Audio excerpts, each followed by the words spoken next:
스마트 시티의 현재와 미래를 한눈에 살펴볼 수 있는 자리 2021 월드 스마트 시티 엑스포. 자, 3일차를 맞았습니다. 자, 오늘 진행되는 테크 컨퍼런스에 오신 여러분 환영합니다. 저는 오늘 진행을 맡은 아나운서 조우종입니다.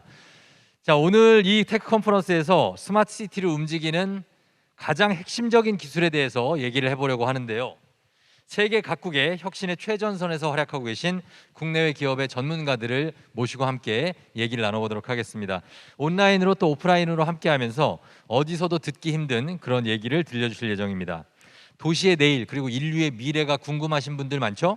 이 테크 컨퍼런스에 집중해 주시면 좋겠습니다. 자, 오늘 테크 컨퍼런스 2개의 세션으로 나뉘어서 진행될 예정입니다.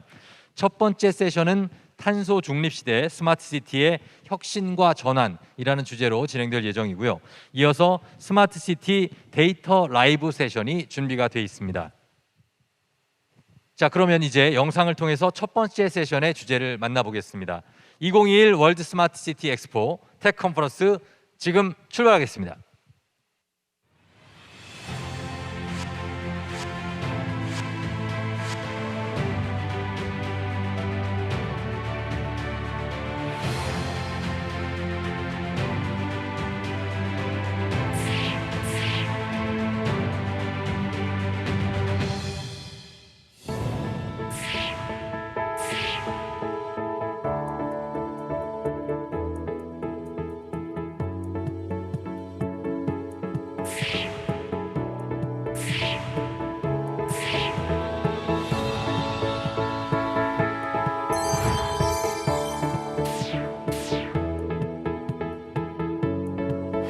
탄소 중립은 기술 혁신과 산업 혁신으로 뒷받침되어야 합니다. 이미 많은 기업들이 자발적 노력에 나섰습니다.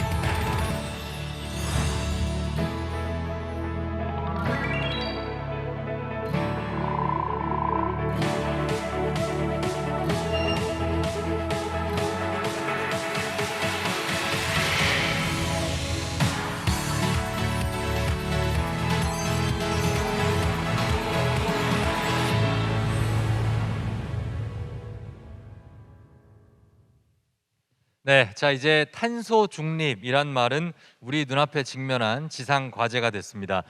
자, 이런 시대적 흐름에 스마트 시티는 어떻게 부응할 수 있을까요? 스마트 시티 테크 컨퍼런스 탄소 중립 시대 스마트 시티의 혁신과 전환 세션에서 한번 논의해 보도록 하겠습니다. 자, 그럼 먼저 탄소 중립 세션을 이끌어 주실 좌장을 소개해 드리도록 하겠습니다. 국가 스마트 도시위원회 위원장이자 스마트 도시건축학회 수석 부회장이신 성균관대 김돈현 교수님이십니다. 예, 소개 감사드립니다. 오늘 저희는 다소 이해하기 쉽지 않은 탄소 중립이라는 과제를 이 자리에서 풀어보도록 하겠습니다. 잘 아시는 것처럼 우리를 가장 위협하고 있는 것들은 기후변화입니다. 이 기후변화의 원인이 탄소이고 우리는 이것을 어떤 형태로든지 줄여나가 왔습니다. 그동안 우리는 살면서 편리하고 그리고 풍요로운 삶을 이 탄소를 활용하면서 화석에너지를 활용하면서 써왔습니다. 그래서 앞으로 우리가 해야 할 일들은 이 탄소 중립이라는 목적으로 조금은 더 불편하고 그리고 우리의 생활들을 다시 생각해 볼 수 있는 계기가 오늘의 자리이고 그동안 우리가 다음 세대를 위해서 반드시 해야 할 일로 이 탄소 중립이라는 것들이 이야기되고 있기 때문에 이 부분들을 어떻게 하면 조금은 더 스마트 도시 기술로서 우리의 삶의 불편함을 줄여가고 또 그 가치를 실현하는가에 대한 자리가 오늘 이 자리가 아닌가 싶습니다. 그래서 가능한 탄소 중립을 오늘 모신 분들과 함께 조금은 우리가 이해하기 쉽고 그리고 우리가 이행하기 쉬운 방법으로 만드는 자리를 오늘 만들어 보도록 하겠습니다. 네, 감사합니다. 우리 김돈현 교수님 오늘 좌장으로서 세션을 잘 좀 부드럽게 이끌어 주시기를 기대해 보도록 하겠습니다. 네, 노력하겠습니다. 자, 교수님, 저희가 오늘 굉장히 특별한 분들을 모셨는데 이분들 소개할까요? 네, 네. 맞습니다. 오늘 저희가 모신 분들은 단순한 전문가가 아니시고 네. 현장에서 그리고 또 일선에서 기술을 구현해 나가시는 각 분야의 기술의 대가들을 오늘 모셨습니다. 자, 그러면 첫 번째 분부터 소개를 한번 해 드리도록 하겠습니다. 네, 먼저 제로 에너지 시티 도시건설의 전문가이시죠. GS건설 기술연구소의 최영진 박사님 모셨습니다. 네, 안녕하십니까. GS건설 기술연구소의 최영진입니다. 제가 감히 전문가라고 불려도 되는지 모르겠습니다. 저는 지금 제로에너지 시티를 위한 에너지 설계, 운영, 거래 솔루션 개발의 업무를 담당하고 있습니다. 자, 반갑습니다. 우리 연구원님 오늘 잘 부탁드립니다. 최영진 선임 연구원님이고요. 그리고 이어서 다음 분도 소개를 교수님 부탁드리겠습니다. 네, 이분은 세계 각지를 누비시면서 현재 청정 에너지 기술의 전문가시죠. 네. 한국동서발전의 기경현 부장님을 모셨습니다. 네, 안녕하십니까. 교수님의 후한 소개에 진심으로 감사드리고요. 저는 국내 전기 공급의 10%를 차지하고 있는 한국동서발전 해외 신재생 사업부를 담당하고 있고, 지금 현재 호주, 칠레, 인도네시아, 케냐 각지에서 신재생 사업 개발과 운영을 담당하고 있습니다. 자, 오늘 보신 분들 보니까 정말 기대가 됩니다. 이분들께 뭔가 얻어갈 수 있겠다라는 생각이 드는데요. 자, 그럼 본격적으로 이야기를 나눠보도록 하겠습니다. 자, 오늘 테크 컨퍼런스 탄소 중립 시대의 스마트 시티의 혁신과 전환을 주제로 진행합니다. 첫 번째 세션은 먼저 일단 여러분들 이제 탄소 중립이라는 단어가 많이 나오긴 하는데 요즘에 이 단어부터 좀 개념 정리를 하고 가겠습니다. 어떤 뜻을 갖고 있습니까, 교수님? 네, 예전에는 우리가 이산화탄소 배출만을 줄인다라고 얘기했습니다. 하지만 배출을 줄인다고만 해서 우리가 기후 변화를 저지하거나 막을 수는 없습니다. 네. 그래서 탄소 중립이라고 하는 것은 다양한 방법을 통해서 탄소를 흡수하고 또 우리가 배출하는 탄소의 양을 줄여서 그렇게 플러스 마이너스 제로가 되도록 하자는 것이 탄소 중립의 의미입니다. 자, 그러니까 탄소를 제로로 만들자는 플러스 마이너스로 네, 그렇습니다. 만들자는 얘기인데 우리 기경현 부장님께서 좀 추가 설명을 좀 해주실 게 있을까요? 탄소 중립이라는 것은 도시에나 국가에서 발생하는 탄소를 탈산소 정책으로 넘어가기 위해서 추진하고 있는 정책으로 국가에서도 2050년까지는 탄소 중립을 목표로 추진하고 있습니다. 네, 그렇습니다. 우리 최영진 연구원님도 추가 설명 부탁드립니다. 네, 탄소 중립을 위해서는 스마트 시티의 역할이 아주 중요할 것 같습니다. 스마트 시티는 에너지 부족, 도시 노후화 문제 이러한 문제를 해결할 수 있는 유일한 대안으로 각광을 받고 있고요. 네, 특히 신재생 에너지를 활용한 에너지 공급 서비스를 통해서 가장 중요한 탄소 중립의 달성에 기여할 수 있다는 점을 가장 중요한 요소로 꼽을 수 있을 것 같습니다. 그래요. 도시라고 하면은 이게 탄소 발생의 주범이다. 그런 이미지가 있지만 여기서 해법의 시작을 찾아야 된다. 뭐 이런 얘기로 이제 마무리할 수 있겠는데 그럼 해법의 탐색 글쎄요. 요거 어떻게 시작해야 될지 교수님께서 좀 요거를 발제해 주신다면 어디서부터 문제점을 찾고 출발해야 될까요? 예, 저는 오늘 우리가 먼저 짚고 넘어가야 될 것이 바로 이 점이 아닌가 싶습니다. 네. 탄소 중립 달성에 있어서 가장 핵심적인 실현 주체는 누구일까요? 먼저 조우정 네. 씨 알고 계신가요? 저는 그러니까 탄소 중립이라는 단어에 대해서는 정확히는 모르지만 그냥 뭐 예를 들면 일회용품을 줄이자 이런 개념하고 좀 같이 가는 궤가 같이 가는 게 아닌가 싶은데 우리 국민들이나 시민들 뭐 일반 모든 분들이 참여자가 되지 않나 주체가 되지 않나 하는 생각을 하고 있습니다. 예, 맞습니다. 시민들이죠. 네. 결국 우리들이 줄여야 합니다. 하지만 무엇보다도 중요한 것들은 시민들과 우리들이 줄이기 위해서는 우리 사회의 기조에서 그 실행을 실현하는 주체들이 있습니다. 네. 두 분께서는 어떻게 생각하시나요? 저는 실행의 주체는 먼저 기업이라고 생각합니다. 예. 왜냐하면 기업은 사회로부터 경제적 이익을 획득하기 때문에 사회의 삶의 질의 향상이나 환경 문제에 사회적 책임을 가져야 한다고 생각합니다. 이를 위해서 물론 기업들이 스마트 시티라든가 각종의 연구 개발 및 지원을 아끼지 않고 있습니다. 저도 도시에서 탄소 중립의 가장 중요한 주체는 기업이라고 생각을 하고요. 조우정 아나운서님이 말씀하신 것처럼 네. 그러한 기업의 변화를 일으키기 위해서는 시민의 네. 변화가 꼭 동반돼야 된다고 생각을 합니다. 그러나 이제 특히 국내의 경우에는 제조업 비중이 아주 높은 특성을 갖고 있고 에너지 다소비 사업장 중에 산업 부분이 무려 95%를 사용을 하고 있습니다. 그래요. 이러한 이유로 탄소 중립을 위해서는 기업의 절감 노력이 더해지지 않는다면 불가능할 거라고 생각을 하고 있습니다. 그럼 기업이 문제입니까? 저는 시민이 먼저 주체가 돼야 생각했는데 지금 얘기해 주시는 거는 어쨌든 탄소를 가장 많이 발생시키는 주체는 기업이다. 교수님은 어떻게 생각을? 예, 결국 우리 시민들이 사는데 모든 지금 생활과 밀접된 부분들은 지난 산업혁명 이후에 기업에서 만드는 제품과 기업의 생산 방식에 의존하고 있기 때문에 그렇죠. 사실은 시민들이 이것에 참여하기 이전에 기업에서 이 문제가 선행되지 않는다라고 그러면 네. 실제로 우리가 선택할 수 있는 이런 방안들이 적기 때문에 지금 현재로 보면 기업들이 먼저 나서는 게 중요하다고 봅니다. 예.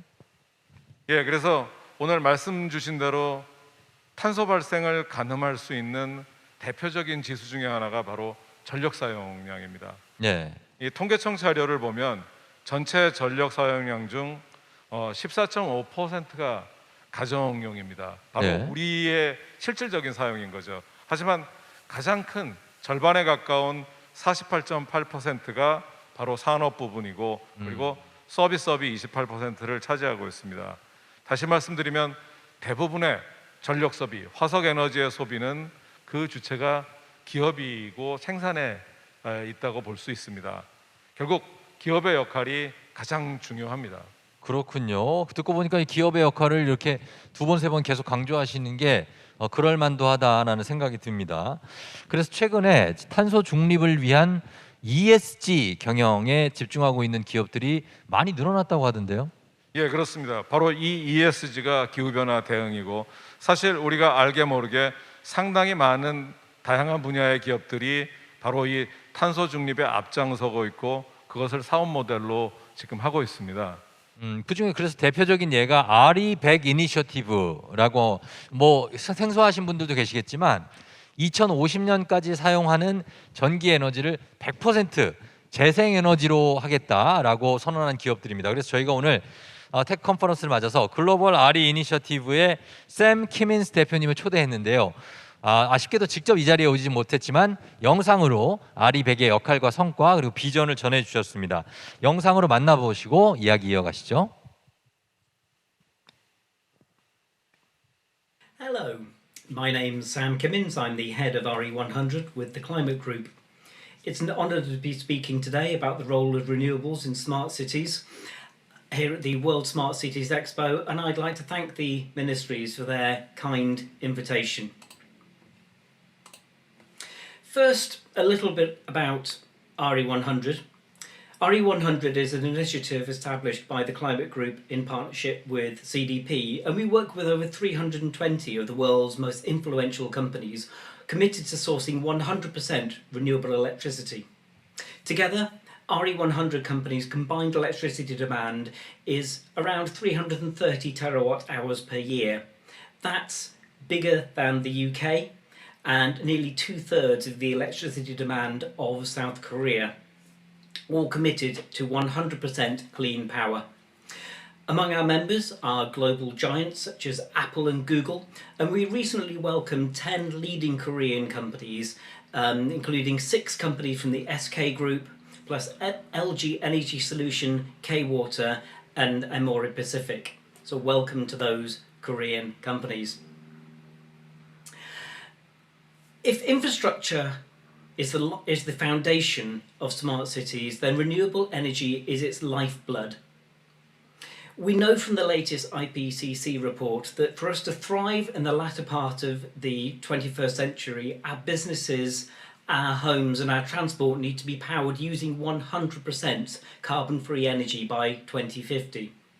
According to the IEA, this requires annual additions of solar PV and wind to reach 1,000 gigawatts per year by 2030. This is 4 times the global record set in 2020. For solar PV, this is equivalent to us installing the equivalent of the world's current largest solar park roughly every day somewhere in the world. So a really big challenge, but what does this mean in practice, and what is the role of business? Well, firstly, I'd like to address a misconception. When people think of renewables and cities, they often think of solar cladding, rooftop turbines, rooftop solar. Now, while these will play an important part, they by no means will be able to match the demand requirements of the cities of today, not to mention the cities of the future. The cities of the future will be powered by a network of utility-scale solar farms, offshore wind farms and other technologies at utility scale, all interconnected through well-linked international grids. This is not small-scale building-by-building ventures. So that's important to bear in mind. And what's the role of business in this? Well, business accounts for around a half of total global electricity demand. And RE100 companies are showing how business is investing heavily in the renewable energy transition to make sure that their electricity consumption is renewable. Why are they doing this? Well, with the cost of solar PV dropping by around 85% since 2010 and wind dropping by around 50% over the same period, RE100 companies are finding that renewables make business sense as well as environmental sense, and they are investing at scale. For example, Taiwan's TSMC recently agreed to buy the output of what was at the time the world's largest wind farm. And across the globe, you're seeing huge investments by RE100 companies. IKEA famously owns more wind turbines than they do stores. City authorities are also acting. For example, the City of London Corporation, also an RE100 member, has invested in a solar power purchase agreement to meet all of their electricity needs using renewable electricity. The potential investment from RE100 members to meet their goals would be over $100 billion by 2030. However, most of this corporate investment in renewables is happening in Europe and the US. Korea and much of Asia Pacific is falling behind and missing out. And government action is needed to unlock this corporate investment at the scale we need to see to ensure that our future cities are renewable, clean and competitive.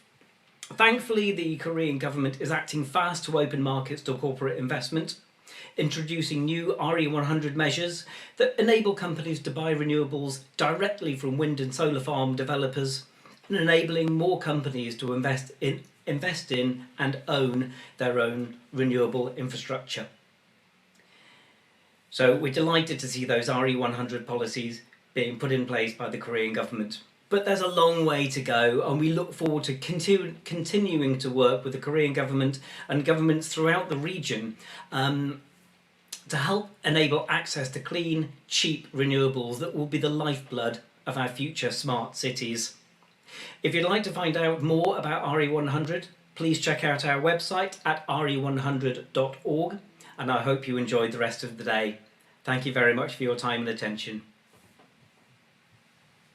네, 잘 들었습니다. 그래요. RE100에 한국 기업들도 많이 참가를 하고 있죠.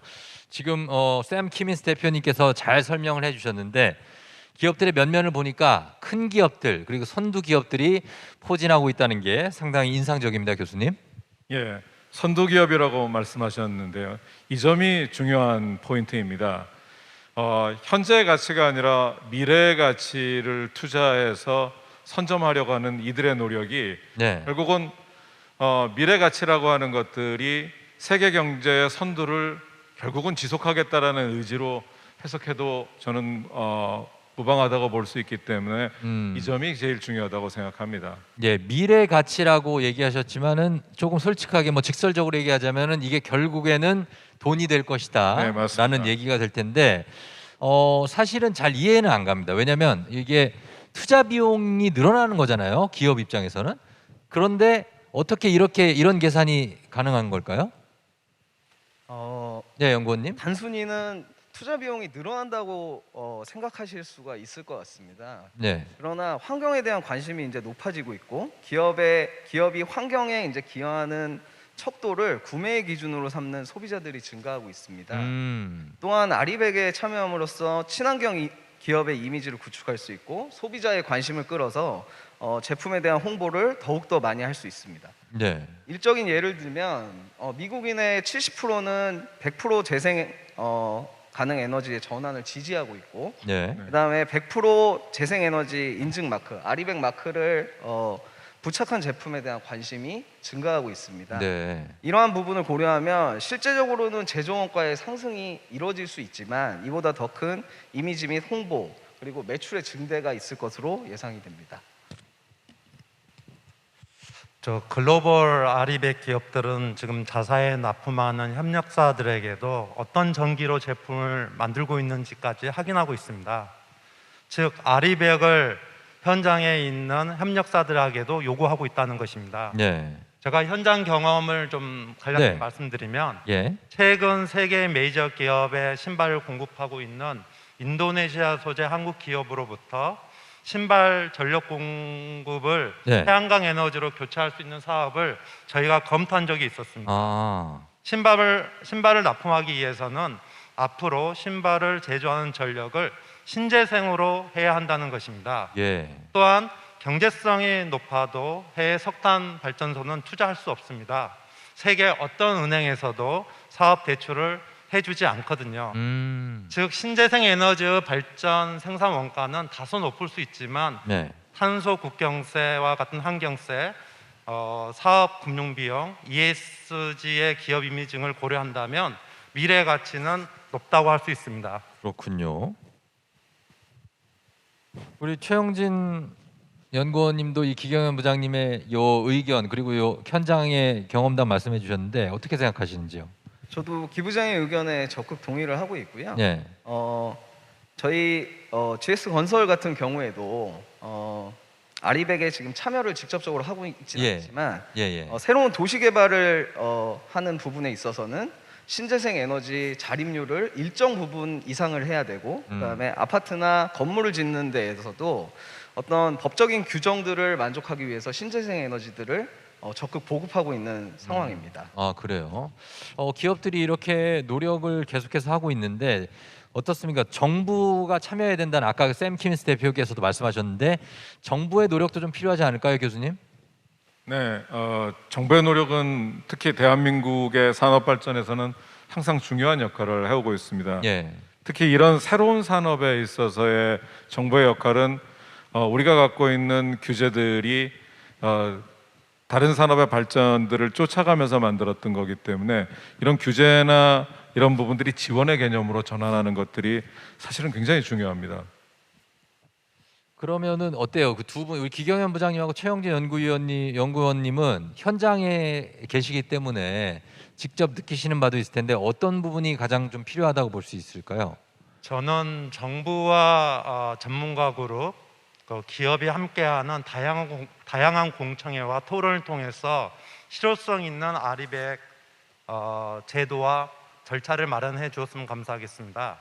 또한 아리백 그 목표를 국경 없는 글로벌한 목표로 접근한다면 향후 성공한 저희 스마트 시티 플랫폼을 해외 수출할 경우도 생길 것이고 또한 국내 기업이 해외 투자한 탄소 저감 사업에 국내에서 아리백을 인정해 받을 수 있다면 참 좋을 것 같습니다. 물론 국내 인증기관을 통해서 검증이 필요할 것이고요. 아리백을 인정받으면 궁극적으로 기후 온실 감축 노력이 될 것이거든요. 네. 저도 기계원 부장의 의견에 이제 적극적으로 좀 동의하는 편입니다. 신재생 에너지의 보급은 기하급수적으로 증가하고 있습니다. 그러나 이제 이를 다양하게 거래할 수 있는 시장은 부족한 상황이고요. 아리백의 실제적인 달성을 위해서는 이런 다양한 소규모의 다양한 신재생 에너지 분산 자원을 거래할 수 있는 시장과 이를 평가해주는 제도의 보완이 필요하다고 생각을 합니다. 이 부분은 정부에서 좀 적극적으로 더 노력을 해주셔야 될 부분이라고 생각을 하고요.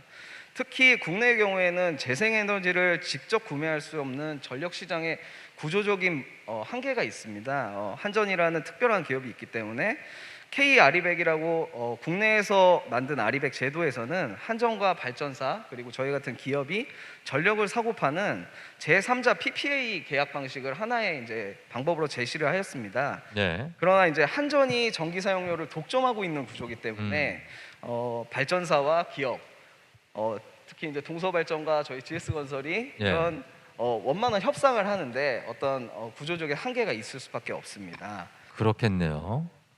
추가적으로 말씀드리면 네. 또한 K 아리백의 어떤 확산을 위해서는 국내 중소기업의 참여가 확대되어야 된다고 생각을 네, 합니다. 네. 근데 중소기업의 경우 다양한 문제들로 인해서 이런 제조 원가의 상승이 되는 부분이 문제가 될 수 있기 때문에 중소기업형 참여 유인책을 조금 더 적극적으로 마련을 하고 저변 확대 방안을 정부에서 모색해야 된다라고 생각을 하고 있습니다. 네.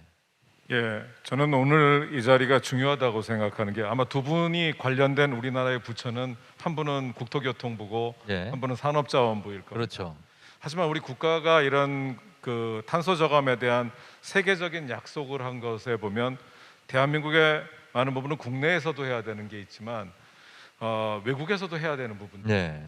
그래서 이런 약속을 지키기 위해서는 통합적 사고가 일단 필요하다는 것들이 이런 자리에 아주 중요한 의미고 또 새로운 산업을 진출한다라는 것들을 보게 되면 기존의 부처나 제도와는 상당히 다른 부분들이 있습니다. 네. 그래서 이런 자리에서 모여진 의견들이 전국적으로는 우리가 기후 변화와 관련된 산업 생태계에 적용이 돼야 되고 궁극적으로 저는 스마트 도시라고 하는 우리가 새롭게 만든 플랫폼들이 이런 다양한 분야를 쉽게 해결을 해서 현재까지 갖고 있는 이런 대한민국의 제도 시스템들이 이런 분야를 지원하고 실현할 수 있는 합리적인 규제로 전환되는데 오늘 말씀들은 굉장히 의미가 있다고 생각이 됩니다. 저는 두 분께 조금 더 기술적인 분야에 대한 이야기를 여쭤보고 싶습니다. 이 탄소 중립 스마트 도시를 만드는데 이런 기술이 가장 핵심적이다라고 하는 부분들이 그동안의 경험을 통해서 좀 말씀해 주셨으면 감사하겠습니다.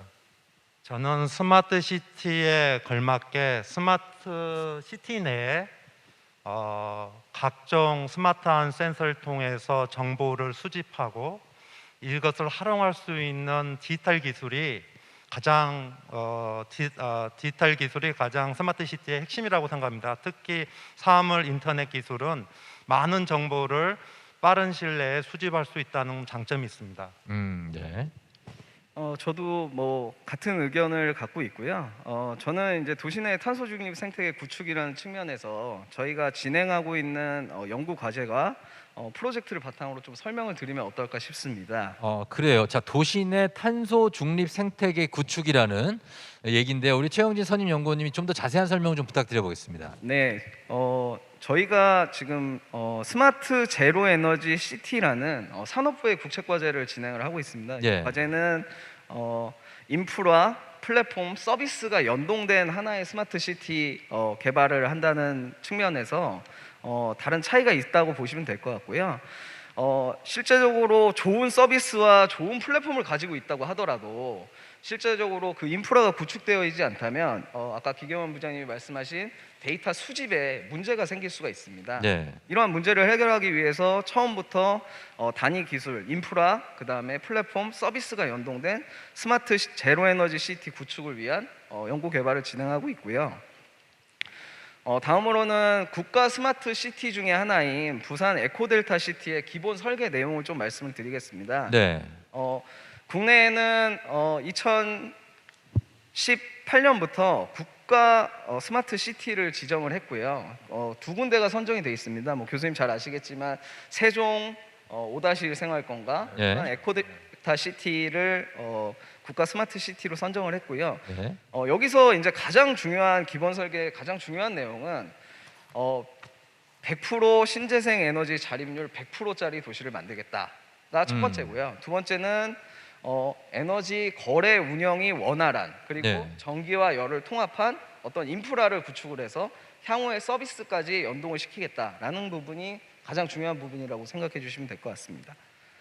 이 부분은 이제 제가 말씀드린 어떤 인프라 그다음에 플랫폼 서비스의 어떤 레이어가 유기적으로 연동돼서 지금 돌아가는 모습을 보여드리고 있고요. 예. 이 에코델타 스마트 시티 내에 스마트 빌리지라는 어떤 특수한 지구가 있습니다. 여기는 단독주택 56세대가 이제 설계된 곳이고요. 예. 이 부분은 사전 인증부터 신재생 에너지 100% 자립률을 만족할 수 있는 인증 설계를 모두 다 저희가 득을 했고요. 예. 현재 지금 에너지 거래를 위한 플랫폼 개발 그리고 적용이 돼서 올해 말부터는 실제적인 사람들이 실제로 살아가면서 예. 리빙랩 실증을 통해서 실제적으로 에너지를 줄이고 탄소를 줄이는 부분에 대한 어떤 연구를 계속해서 진행해 나갈 예정입니다. 잘 들었습니다. 이런 그 제로 에너지 기술 이게 건물을 사실 그냥 맨 땅에 건물을 짓고 뭐 수도관을 넣고 다리를 놓고 하는 과정 그때부터 시작되면 어렵지 않을 것 같아요. 저희가 볼 때도 뭐 집 짓는 거는 근데 기존 도시들 있지 않습니까? 이미 구축된 지가 오래된 노후화된 도시들도 많은데 그런 도시들에 이렇게 제로 에너지 기술을 그 주입할 수 있을지 과연 거기서 그 시민들이 그걸 받아들일 수 있을지 이런 것도 의문이 있거든요. 어떻게 생각하십니까? 예, 정말 좋은 질문이십니다. 아유, 우리가 감사합니다. 대부분 살고 있는 것들은 기성시가지, 즉 구도시입니다. 네. 이 부분은 사실 개발하기가 어렵습니다. 그러니까 이걸 어떻게 개선하느냐와 그래 새로운 신축과 즉 일반적인 건축과는 전혀 다른 방식의 접근과 이해가 필요하고 네. 특히 저희 도시 분야에서는 스마트 도시 분야에서는 굉장히 중요한 지금 관건입니다. 그리고 전 세계적으로 이런 해결책을 모색하고 있기 때문에 저도 지금 두 분을 만나 뵙고 여쭤보고 싶은 게 이런 경우에는 과연 어떤 기술 솔루션들이 유용할 수 있을까? 네. 이게 저는 세계에 굉장히 의미 있는 작업이라고 생각이 됩니다. 아주 좋은 질문이신 것 같습니다. 네. 예. 네. 조종 아나운서님 질문이 아주 날카로운 것 같습니다. 아 날카롭죠? 네. 저도 공부 많이 했습니다. 네네. 맞습니다. 예. 스마트 시티는 종합 백화점 선물 세트라고 생각을 하시면 됩니다. 쉽게 모든 얘기해서. 기술 솔루션이 적용 가능한 곳이라고 보시면 되고요. 예. 다만 말씀하셨듯이 신도시에서는 처음부터 저희가 인프라를 구축하고 그렇죠. 향후에 서비스를 고려한 인프라를 구축하고 플랫폼을 구축하기 때문에 모든 서비스 솔루션이 가능할 것으로 예상이 됩니다. 네. 그러나 이제 구도심의 경우에는 지역적인 특성을 고려해서 네. 에너지 솔루션을 적용하는 것이 필요할 거라고 예상이 되고요. 예. 예를 들어 화학 공장이 있는 지역이다라고 네. 한다면 다양한 폐열이 존재합니다. 화학 공정에서는. 폐열이 뭡니까? 네. 화학 공정상의 어떤 절차로 인해서 네, 열이 나오는 남게 여러 가지 되는데요. 네, 남는 네. 열이 우려지는 생기게 열들. 됩니다. 네. 이런 것들을 활용해서 이제 전기를 생산하거나 수요처에 열을 공급하는 어떤 이런 솔루션들을 적용한다면 예. 재생 에너지의 활용 그리고 미활용 에너지의 활용이라는 측면에서 아주 유용할 것으로 생각이 되고 있습니다.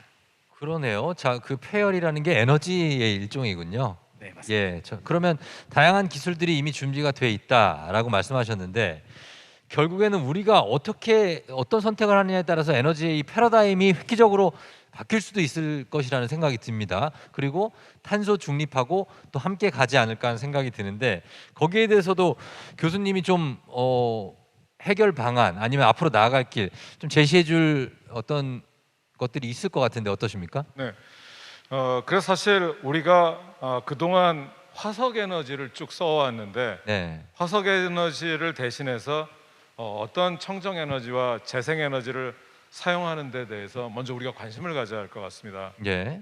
글로벌 에너지 기업인 브리티시 페트롤리움의 보고서에 따르면 전력 생산에 있어서 이런 재생에너지 비중이 2019년을 기점으로 처음 원자력 에너지를 넘어서게 되었습니다. 이런 차세대 청정 재생 에너지들 중에서 새로운 아주 유력 주자로 주목받고 있는 에너지원이 있습니다. 네. 이것이 바로 수소입니다. 아, 수소. 예, 수소는 아시다시피 공해 물질이 전혀 배출되지 않아 가장 이상적인 청정 에너지라고도 불려지고 있습니다. 네. 하지만 그동안 이 생산 비용이 높아서 낮은 경제성 때문에 여러 가지 한계가 발생을 했고 또 사업성 부분의 진역을 많이 받아왔습니다. 하지만 요즘 이 수소 에너지 기술이 발전 속도가 심상치 않습니다. 네. 그래서 이 수소 에너지를 저는 주목을 해야 되고 그래서 저희가 이번에는 세계적인 수소 에너지 기업을 모셔봤습니다. 자, 그러면 이번에는 수소 H2 수소에 대해 세계적인 수소 에너지 기업을 저희가 모셨습니다. 플러그 파워의 앤드류 마시 대표님 영상으로 만나보시죠. Hello, I'm Andy Marsh, the CEO of Plug Power. Plug Power is located in upstate New York, a bit of a distance from Korea, but we have a close connection with Korea because of our investment from SK. So it's wonderful to be here today, and I'm going to talk to you about why smart cities need to be clean cities. And we believe very strongly that clean city should be based on hydrogen and fuel cells. For those who don't know, fuel cells are a device that takes hydrogen and creates electricity and water. And by the way, that hydrogen can be very green. That hydrogen can come from renewable electrical sources such as hydro, wind, or solar. So we are a real strong believer in clean cities using hydrogen and fuel cells. So some may ask, hey, is this technology real? And we've been doing it for a long time, over 25 years. And during COVID, we actually moved 25% of the food in the United States, doing it with customers like Amazon and Walmart. We've also deployed fuel cells, primarily for logistics applications, in places like Amazon, Walmart, BMW, over 40,000 of them. We've done 41 million fuelings, the most of anyone in the world, and we are the largest user of liquid hydrogen. So when it comes to fuel cells and hydrogen, we know a lot, and we've done also a lot. We're building the largest gigafactory in the world in Rochester, New York, that'll be able to produce 2.5 gigawatts of stacks. We're also going to be the largest producer of green hydrogen. Here in New York, we're building the largest green hydrogen plant in the world, 45 tons a day, which will be deployed by the end of next year. By the end of 2025, we'll have over 500 tons across the United States, equivalent to 1 million gallons of gasoline, and another 500 tons around the world. And in smart cities, we'll be able to provide green hydrogen for heating homes. We'll be able to provide green hydrogen to provide power to communities with our stationary products with microgrids, as well as the fact that we have a long experience in vehicles. We have a joint venture with Renault, the second largest commercial electric vehicle manufacturer in Europe, which leverages Plug's expertise in fuel cells with Renault's expertise in electric vehicles. They're really with a goal of having over 150,000 fuel cell electric vehicles on the road by 2030 via our joint venture called HYVIA. But when you think about mobility, why would you use hydrogen and fuel cells? It's actually quite simple. Hydrogen and fuel cells, if you're an owner of vehicles, and we believe the future smart cities, the owners of vehicles will be companies, not individuals. And those companies will want to maximize their return on investment. So when you start thinking about maximizing your return on investment, you want that vehicle on the road. And fuel cells versus batteries, fuel cells can be fueled 10 times faster. For example, a truck like this can be fueled in 10 minutes, just like a diesel truck, while a battery truck would take over an hour and a half. Additionally, when you think about asset utilization, you want it on the road. Fuel cells can be on the road twice as long as a battery electric vehicle because of the amount of energy that can be stored on board. And that energy is critical in commercial applications. In commercial applications, space is important. And Plug Power, based on work done by DHL, knows that after about 100 kilometers, the size of a fuel cell is about 1/10 the size of a battery as you increase the size of the engine. When you start thinking about that, DHL says you can carry a lot more packages on board than you could with battery electric vehicles. So in Plug's vision of the smart city of the future will be the vehicles, both for passenger and delivery, will be based on hydrogen and fuel cells. This power for the city, which we didn't go into great detail, will be powered by hydrogen via stationary products that will provide the electricity at home. And for many homes, you'll use that hydrogen to heat the home, replacing natural gas to provide cooking, heating, everything you need at a home. So we're really excited about the possibilities for hydrogen and fuel cells in smart cities. And I'd just like to highlight one more time, fuel cells and hydrogen is not a dream, it's here today. Thank you. Take. 네, 수소 에너지라고 하면 저희는 먼 미래에나 사용할 수 있을 것이라고 생각을 했는데 이렇게 말씀을 들어보니까 생각보다 정말 우리 코앞까지 와 있는 기술인 것 같습니다. 그런데 이런 수소 에너지 대형 발전 시설에서 활용이 가능할까요? 네, 물론 가능합니다. 네. 지금 현재 동서발전이 참여하고 있는 대상 그린 에너지에는 50메가급 수소 연료 전지를 준공하여 운영 중에 있습니다. 예. 또한 현대자동차와 함께 잘 알고 있는 넥소 저 타봤어요. 예, 연료 전지를 활용하여 네. 전기를 생산하는 발전소를 지금 실증 중에 있습니다. 예, 제가 알기로는 한국 동서발전도 해외에서 수소 에너지 프로젝트를 상당히 많이 하신 걸로 알고 있는데 어떻습니까? 예, 그렇습니다. 그래서 저희가 호주에서 추진 중에 있는 수소 프로젝트를 가지고 나왔습니다. 그래요? 자, 소개를 한번 부탁드려 보겠습니다. 먼저 동서발전이 추진하고 있는 호주의 그린 수소 개발 사업과 우리의 향후 계획을 말씀드리겠습니다. 네. 먼저 그린 수소란 무엇인가를 정의를 해야 될 것 같습니다. 네. 태양광, 풍력 등 재생 에너지로 나오는 전기로 물을 전기 분해해서 생산한 수소를 말합니다. 네. 가장 친환경적인 연료원인 거죠. 그런 그린 수소를 확보하기 위하여 동서발전은 호주에 축구 운동장 한 500개 정도 되는 부지에 200메가급 태양광 발전소를 지금 건설 중에 있습니다. 엄청난 규모군요. 예, 그렇습니다. 축구장 500개요. 예. 네네.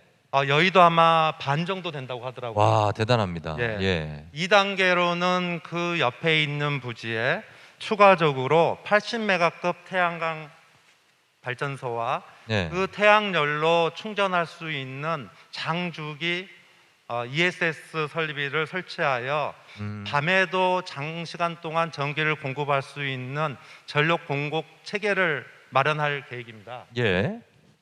이를 위해서 수소 생산 기지에 그린 전력을 공급하여 그린 수소를 생산하면 한국으로 가져올 계획입니다. 한국에서는 저희가 수소를 확보하여 연료전지나 수소 터빈의 발전 그린 수소로 사용할 계획입니다. 아직까지는 많은 기술적 제약과 실증이 필요하겠지만 네. 저희가 단계 투자와 함께 추진해 갈 계획입니다. 저 퀸슬랜드 저기 브리즈번이 주도인 저쪽에 가보셨습니까? 예, 여러 번 아, 그래요? 가봤습니다. 정말 어마어마한 부지를 우리가 또 확보해서 들어가고 있군요. 태양광이. 예, 그렇습니다. 예. 200메가급은 저희가 말하는 아주 울트라급 태양광 발전소입니다. 울트라급이다라고 말씀할 수 있겠습니다. 자, 지금 보신 것과 같이 이렇게 호주에 이런 태양광 설비를 지금 만들고 있고 동서발전에서, 그리고 수소 자체가 굉장히 깨끗한 에너지인데 수소를 만드는 과정도 지금 보신 바와 같이 태양광을 이용해서 굉장히 친환경적으로 만들고 있습니다. 그런데요, 저 부장님 궁금한 건 호주는 여기 우리나라에서 한 10시간 걸리지 않습니까? 예, 그렇습니다. 근데 왜 굳이 호주까지 가서 저렇게 그린 수소를 생산하는 거죠? 첫 번째, 향후 한국의 수소 수요 전망을 생각해 볼 수 있습니다. 예. 2030년 이후부터는 국내에서 공급하는 수소만으로는 수요가 충당하지 못합니다. 즉 예. 수소를 수입해야 될 실정입니다. 아. 그렇기 때문에 세계에서 가장 그린 수소 생산 단가가 낮다고 보는 예. 중동이라든 호주, 칠레에 저희들이 검토하였고 2030년 블룸버그 자료의 예측 자료를 보면 예. 그린 수소 생산 단가가 호주는 1.3불입니다. 킬로그램당. 예. 반면에 한국은 2배 이상이 되는 2.7불을 예측하고 있습니다. 물론 정부의 어떤 지원이라든가 예. 그다음에 인프라 구축까지 함께 검토하여 저희들이 결정 추진하고 있습니다. 그렇군요. 예, 아주 대단한 프로젝트를 진행하고 계시네요. 예. 근데 제가 여쭤보지 않을 수 없는 게 그런 그린 수소를 우리가 만들어서 우리나라까지 이동하는 비용들이 분명히 발생할 텐데요. 그렇죠. 예, 경제적 측면에서는 이게 타당한지 좀 여쭤보고 싶습니다. 예, 호주는 신재생 자원이 풍부하여 그린 수소 생산 단가가 말씀드린 바와 같이 한국의 절반 수준입니다. 네. 하지만은 호주에서 한국까지 한 8,600km 떨어져 있습니다. 멀죠. 해상 운송비가 높고 이것 때문에 아직까지는 경제성이 낮습니다. 예. 하지만 저희들이 이를 보완하기 위해서 암모니아로 수송하는 방식, 그다음에 수소 전용선 개발, 예. 암모니아를 수송해 오면 직접 발전소에 주입할 수 있는 연구 개발을 예. 함께 진행하고 있습니다. 이런 개발을 통해서 수익성은 점점점 확보될 거라고 생각합니다. 교수님 추가 질문 있으십니까? 감사드립니다. 예. 답변 감사드립니다. 가능성이 굉장히 높군요. 네. 예. 가능성이 높다. 근데 그 실제로 어떻습니까? 전력이 주로 소비되는 그 도시에서는 어떻습니까? 직접적으로 지금 수소 에너지가 어느 정도 비율로 사용이 되고 있고 비중이 있는지요? 발전 사업 측면에서 말씀드리면 네. 수소 연료 전지를 통해서 이미 도시에 공급하고 있는 것은 네. 대용량 연료 전지입니다. 어. 그래서 저희가 추진하고 있는 50메가 수소 연료 전지 이미 말씀드린 바와 같이 추가적으로도 점점 대용량화되고 있습니다. 예. 두 번째로는 저희들이 가스 터빈을 네. LNG 즉 내추럴 가스인데 연료가 네. 거기에 수소를 혼합하는 실증을 지금 하고 있습니다. 어. 향후에는 전소할 수 있는 수소로만 전소할 수 있는 기술을 지금 계획하고 있고요. 예. 또한 스마트 시티라든가 마이크로 그리드에 적합한 네. 수소 터빈 1메가에서 5메가급 수소 터빈을 2027년 아니면 2028년 계획으로 지금 정부에서나 기업들이 개발을 추진하고 있는 실정입니다. 예. 저도 네. 좀 추가적으로 말씀. 네네, 연구원님. 네. 저희 GS건설이 자이라는 브랜드를 갖고 있습니다. 잘 아실지 모르겠지만. 아유, 네. 잘 모르겠는데. 네. 예, 너무 잘 알죠. 네. 이 아파트 내에 요즘에 연료 전지를 설치하는 사이트들이 증가를 하고 아, 그래요. 어디라고는 말씀을 못 드리겠지만 네. 신재생 에너지 비율을 계속해서 맞추려다 보면 이제 아파트 외관에 태양광이 많이 깔린 걸 보실 수가 있는데요. 예. 현재는 LNG를 개질해서 전기와 열, 그 아파트 내에 전기와 열을 공급하는 신재생 에너지원으로 수소 연료 전지를 사용하고 있는 사이트들이 있고요. 향후에는 이제 동서발전에서 그런 저가의 그린 수소를 공급해 주신다면 그런 부분을 또 활용해서 사용을 하고, 그다음에 아파트에는 그렇게 되면 추가 인센티브를 받을 수 있게 됩니다. 점점 확산이 극대화될 거라고 생각을 하고 있습니다. 교수님 어떠십니까? 네. 이 수소는 정말 우리나라 스마트 도시에 한번 적극 적용해 볼 필요가 있을 거라는 생각이 듭니다. 네. 최근 들어서 이런 에너지원이 점차적으로 다양해지고 있습니다. 문제는 우리나라의 그리드 기술 수준이 이게 관건이 아닐까 싶은데요. 예. 우리나라의 그 그리드 기술 수준은 어느 정도 수준이라고 지금 봐야 할까요? 예, 한국 전력 그리드망은 제주도와 일부 도서 지역을 빼고는 네. 단일망으로 구성되어 있습니다. 한일망으로. 예, 전기 개통의 안정성이나 전기 품질은 세계 수준이고요. 예. 또한 제주도는 이미 스마트 그리드 실증 단지와 또 전라도의 자사도인 걸로 기억하고 있는데 거기에는 에너지 자립섬을 통해서 마이크로 그리드를 실증하고 있습니다. 이런 모든 기술들이 향후에 친환경 차세대 스마트 그리드가 되는데 많은 도움이 될 거라고 생각합니다. 그렇군요. 저도 기부장님 의견에 동의를 하고요. 네. 국내 전력 공급망 그리고 공급망에 대한 안정성과 신뢰도는 세계에서도 높은 수준입니다. 예. 다만 비정상적인 신재생 에너지 증가로 인해서 지금 태양광 접속의 경우에는 일부 접속이 안 되고 있는 상황이에요. 아, 그래요? 그러면 네. 그리드의 안정성을 해칠 수 있기 때문에 예. 이런 부분이 있고요. 수소가 가장 중요한 이유 중에 하나는 결국에는 저장이 가능하다는 것으로 생각할 수 있을 것 네네. 같습니다. 이런 수소 에너지가 전력의 간헐성, 그러니까 어떤 신재생 에너지의 간헐성을 해결해 줄 수 있다면 더욱더 저희가 융복합 그리드로, 그러니까 전기, 열, 그다음에 수소까지가 융복합된 그리드로 이런 향후의 확장성을 가질 수 있을 거라고 생각을 하고 있습니다. 예. 그리드라는 개념은 서로 이렇게 네트워크가 촘촘하게 연결된 걸 말씀하시는 겁니까? 그리드는 원래는 격자라고 생각하시면 될 것 격자, 같습니다. 바둑판. 네. 저희가 말하는 바둑판이 그리드. 네네네. 마이크로 그리드는 원 시작은 이런 격자 구조를 가짐으로써 어떤 네. 한 곳이 끊어져도 셀프 힐링을 할 수 있고 아. 중간 중간에 분산 전원이 들어온다고 해도 어떤 예, 예. 손실을 줄일 수 있는 이런 시스템이라고 생각을 해주시면 될 것 같습니다. 아, 그런 개념이군요. 이제 이해가 됐습니다. 자, 그래서 지금 에너지 거래 플랫폼 전환에 있어서 아직 좀 미비한 점이 있다면 어떤 방향으로 지금 시스템을 좀 개선해 나갈 필요가 있을까요? 우리 최영준 연구원님께서. 네. 현재 국내 혹은 아니면 해외도 에너지 거래 플랫폼은 단일 에너지원에 대해서만 지금 거래가 이루어지고 있는 실정입니다. 네. 아까 말씀드렸듯이 다양한 분산 전원들이 이제 증가를 하게 될 것이고 이렇게 네. 되면 신재생 에너지 저희가 조절할 수 없는 태양광이나 네. 풍력 발전의 경우에는 신재생의 간헐성이 생기게 됩니다. 네. 이런 분산 전원의 증가로 인해서 분산 전원의 증가로 인해서 열과 전기를 통합적으로 공급하는 어떤 이런 거래가 지속적으로 늘어날 것으로 생각이 되고 있고요. 예. 이러한 변화에 대응하기 위해서는 최소한의 에너지 변환을 해서 에너지 효율을 높이고 예. 그 다음에 이기종 에너지 간에도 일부의 거래가 가능한 이런 시스템으로 거래 플랫폼은 지속적으로 발전해 나가야 될 것 같습니다. 뭐 예를 들면 어떤 에너지와 어떤 에너지가 막 그 거래가 가능한 겁니까? 예를 들자면 그냥. 예를 들자면 네.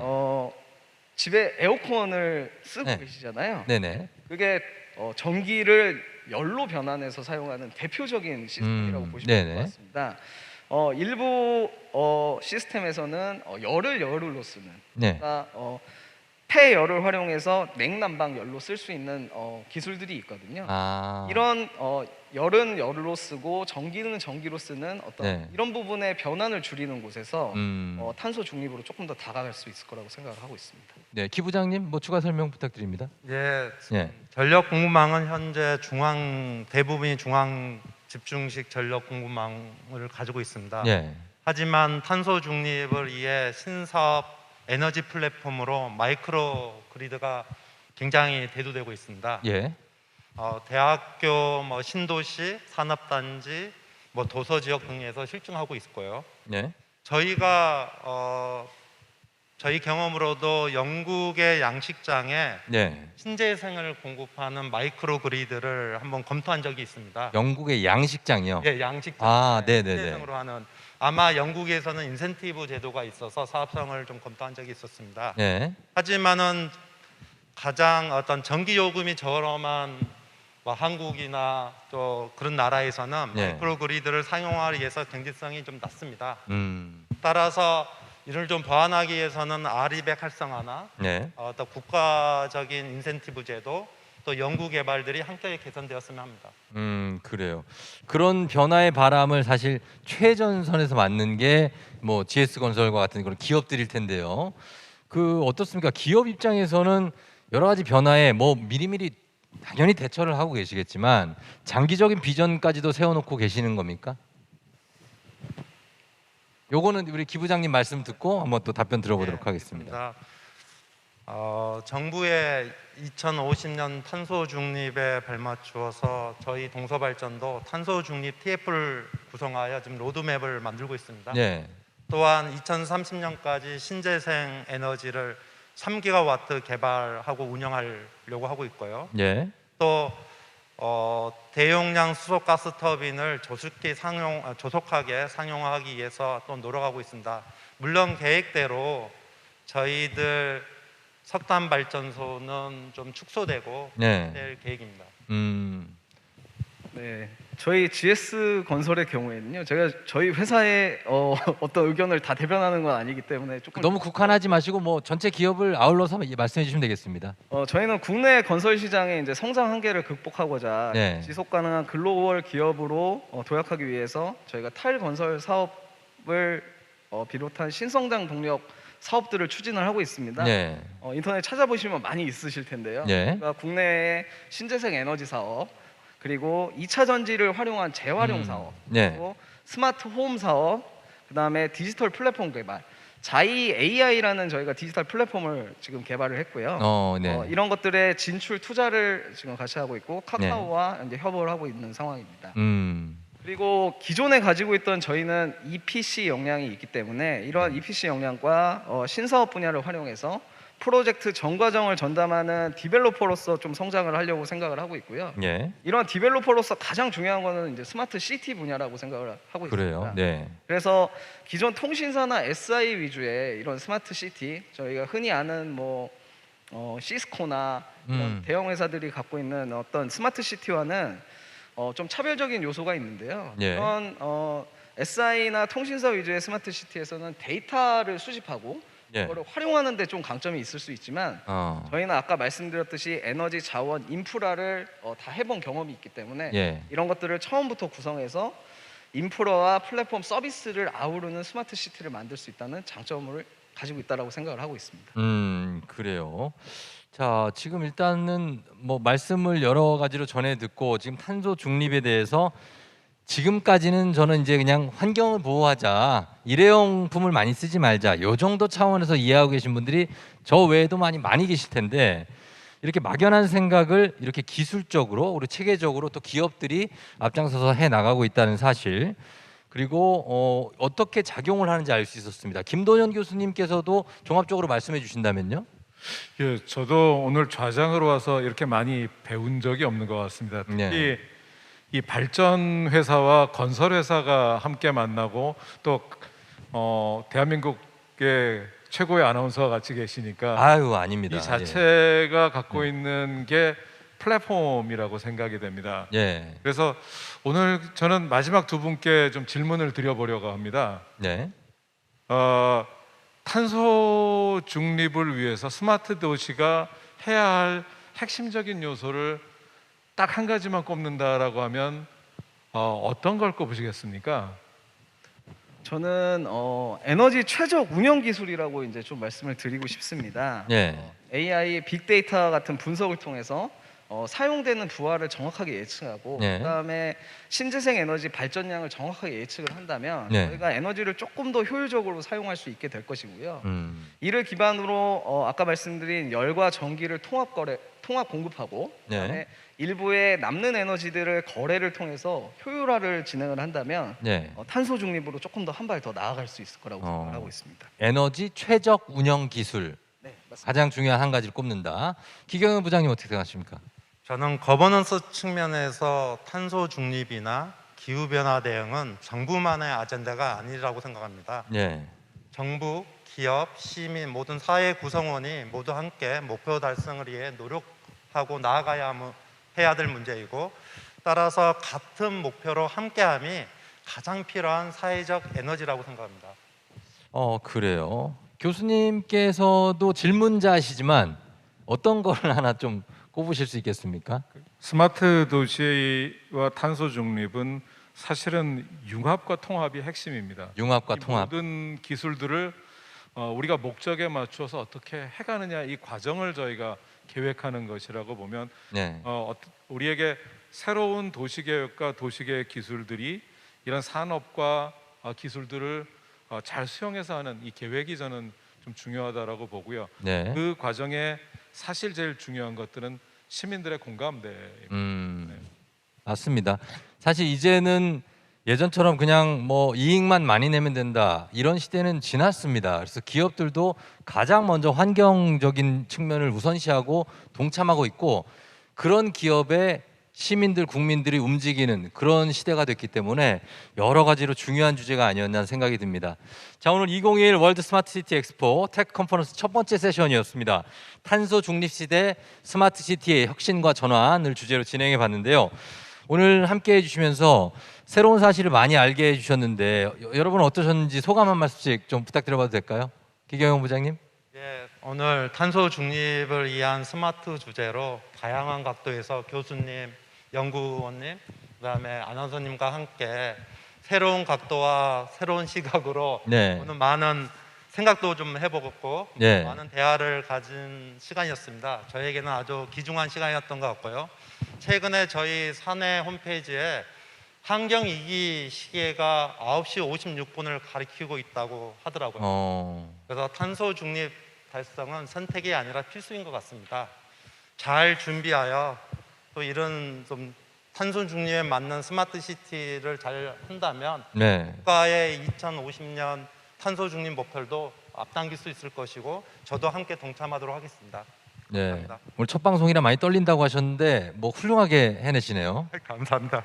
네네네. 자, 그리고 최영진 선임연구원님도. 네, 저도 전문가들 분들의 다양한 의견을 듣고 공부할 수 있는 기회가 됐던 것 같고요. 예. 혹시 요즘에 아프가니스탄의 네. 난민 문제가 아주 심각하잖아요. 그렇죠. 네. 그런데 그런 어떤 아프가니스탄 난민들보다 어떤 네. 그러니까 정부나 전쟁으로 인한 난민보다 더 큰 문제가 기후 난민 문제입니다. 맞아요. 예. 네, 잘 아실지 모르겠지만 이제 세계은행에서는 2018년 해수면 상승이나 여러 가지 문제, 네. 또 문제로 인해서 기후 난민이라는 걸 정의를 했고요. 예. 기후 난민은 지금 계속해서 늘어나고 있습니다. 그래서 이러한 기후 난민 문제는 어떤 한 국가에 국한된 문제가 아니고 전 세계의 문제고, 저희가 여기에 조금 더 동참할 수 있는 부분이 분명히 많이 있기 때문에 네. 그 부분에 대한 어떤 의견을 가지고 저희가 조금 더 한 발 한 발 나가는 게 중요할 거라고 생각을 하고 있습니다. 얼마 전에 보니까 독도가 사실 수온이 굉장히 차갑잖아요. 근데 거기서 난류성 어종들이 이제 발견된다. 이제는 바다 온물 온도가 너무나 뜨거워지고 있다. 그래서 동물들의 움직임에서 우리가 기후 온난화가 실감이 됐거든요. 그거를 빨리빨리 우리가 체감할수록 더 우리가 그 위험에 빨리 대비할 수 있지 않은 생각이 드는데, 종합적으로 정리하셔서 우리 좌장께서 우리가 어떤 준비를 해야 되는지 뭐 말씀을 좀 부탁드려 보겠습니다. 예, 오늘 말씀 정말 모두 의미 있는 말씀이었습니다. 제가 국가 스마트 도시위원회 위원장으로 꼭 드리고 싶은 말씀은, 이 탄소 중립 도시는 사실 쉽게 이루어지기 어렵습니다. 앞서 말씀드렸듯이 우리 국민들이 앞으로 해야 할 어려움과 불편함은 적지 않을 것 같습니다.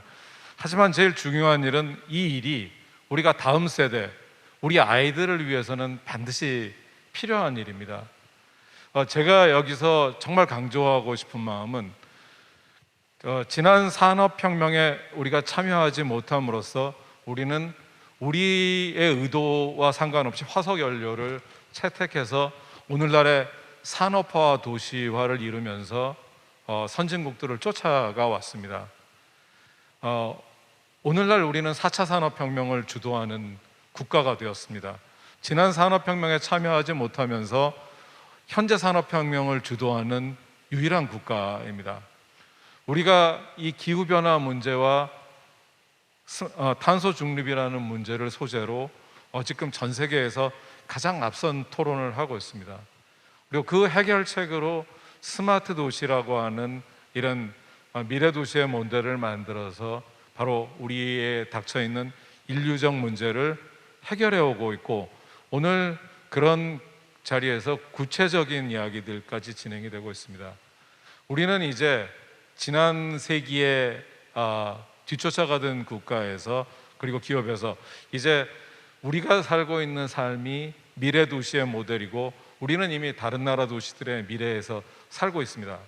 우리가 이 인류적 과제를 스마트 도시를 통해서, 그리고 탄소 중립이라는 새로운 인류적 목적들을 해결해가는 과정 속에서 우리는 이제 선진국과 경쟁하고 있고, 또 저개발국가 개발도상국들의 동반 성장을 위해서 우리가 역할을 하고 있다라는 이 의미 자체가 오늘 이 스마트 도시 엑스포라고 하는 인류적 플랫폼을, 그리고 단지 그것이 논의의 장이 아니라 구체적인 실현과, 그리고 많은 외국들의 전문가들의 많은 지식들을 공유하는 자리로 만들어서 우리의 이 논의가 앞으로도 계속 진행돼서 미래의 문화와 문명의 발신지로서의 역할을 할 수 있다는 것에 대해서 저는 개인적으로 많은 감동도 느끼고 있습니다. 그래서 오늘 이런 자리가 계속 지속되기를 희망하고, 그리고 이 담론이 실현될 수 있도록 여기 계신 전문가들이 많이 애써주시기를 기대합니다. 마지막으로 정부의 역할이 저는 이런 것들이 아닌가 싶습니다. 기업의 어떤 새로운 일들을 개척하는 데 지원을 해주고, 그것을 실현하는데 무엇인가 어려움이 없는가를 살펴줘야 우리의 기업들이 이런 것들을 실현해 나가는데 도움이 되지 않을까 싶어서 오늘 말씀들을 조금은 다른 방식으로 정리를 해봤습니다. 아주 개인적으로 영광스러운 자리라고 생각이 됩니다. 네, 잘 들었습니다. 정말 탄소 중립 문제가 잘 모르고 있는 저희에게도 아주 시급한 문제라는, 중요한 문제라는 생각이 듭니다. 자, 새로운 틀이 다시 쓰이고 있다, 뭐 이런 생각도 드는데, 스마트 시티가 이 룰을 따르는 쪽에 서느냐 아니면 룰을 정하는 쪽에 서느냐, 여기에서도 중요한 고민이 되지 않을까 하는 생각이 듭니다. 자, 저희가 이제 화두를 던졌습니다. 이어지는 다음 세션은 이런 문제에 대한 실마리를 찾는 그런 방법에 대한 것이 아닐까 생각이 됩니다. 이어서 스마트 시티 데이터 라이브가 준비되어 있는데요. 아마존 웹 서비스를 비롯해서 가장 핫한 기업들이 대기 중입니다. 저희는 잠시 후 12시 30분에 다시 돌아와서 이어가도록 하겠습니다. 세 분 오늘 감사하고요. 저희 계속 여러분 함께해 주시면 감사하겠습니다. 고맙습니다.